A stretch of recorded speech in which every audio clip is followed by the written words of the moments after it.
আজকে কুরবানির গোশত বন্টন সম্পর্কে গুরুত্বপূর্ণ মাসআলাটি বলার আগে একটা রিকোয়েস্ট, অবশ্যই সকলেই চ্যানেলটি সাবস্ক্রাইব করবেন এবং পাশে থাকা বেল দিবেন, যাতে পরবর্তীতে ভিডিও আপলোড করার সাথে সাথে আপনাদের কাছে নোটিফিকেশন চলে যায়।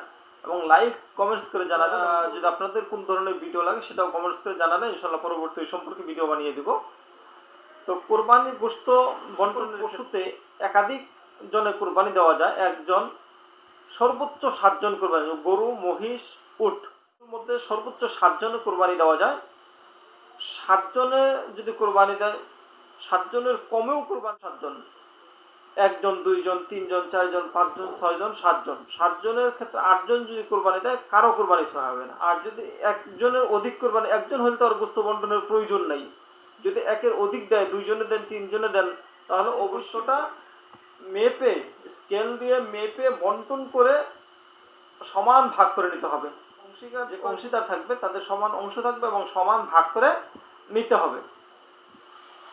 এর মধ্যে যদি কারো কম বেশি হয় তাহলে অনুমান করে দিলেন, কারো যদি কম বেশি হয় তাহলে কারো কোরবানি সহি হবে না।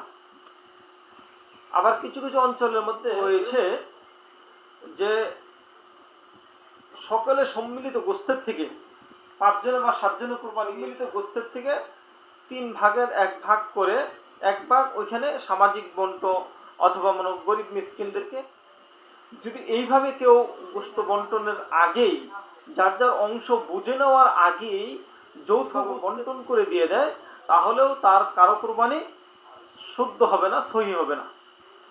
সর্বপ্রথম বুঝে নেওয়ার পর 7 জন বা 5 জন যে কয়েকজন হোক না কেন, বুঝে নেওয়ার পর যেটা তার মন মতে দিবে, সে তার মন মতো গরিব মিসকিনদেরকে দিল, সামাজিক বন্ট দিল, যেটা দেওয়া লাগলো তার মন মতো দিল, দিতে পারবে। কিন্তু যৌথ গোশতের থেকে যদি কেউ এইভাবে কোরবানির গোশত দিয়ে দেয়, তাহলে তার কারো কোরবানি না।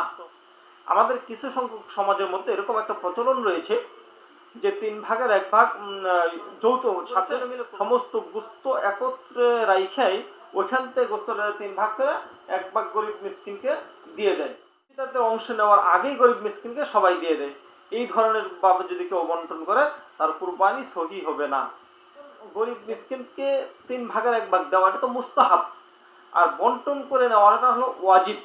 সমান বন্টন করে নেওয়া, একজনে দিতে পারে, আবার একজনে যদি নাও দেয় তাহলে তার কুরবানি সহি হয়ে যাবে।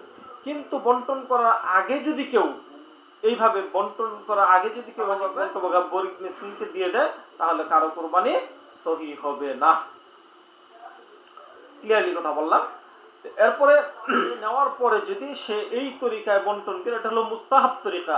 সমস্ত গোশতটাকে 3 ভাগ করলেন, 1 ভাগ নিজের জন্য রাখলেন, স্বজনকে দিলেন, 1 ভাগ গরিব মিসকিনকে দিয়ে দিলেন। এটা সম্পূর্ণ আপনার মনের ব্যাপার, এটা হলো মুস্তাহাব তরিকা। কেউ যদি গরিব মিসকিনকে নাও দেয়, তাহলে তার কুরবানি সহি হয়ে যাবে। এটা কুরবানি সহি হওয়া না হওয়ার সাথে কোনো সম্পৃক্ত নয়। কিন্তু যদি এই কাজটা করেন, তাহলে কিন্তু তার কুরবানি হবে না।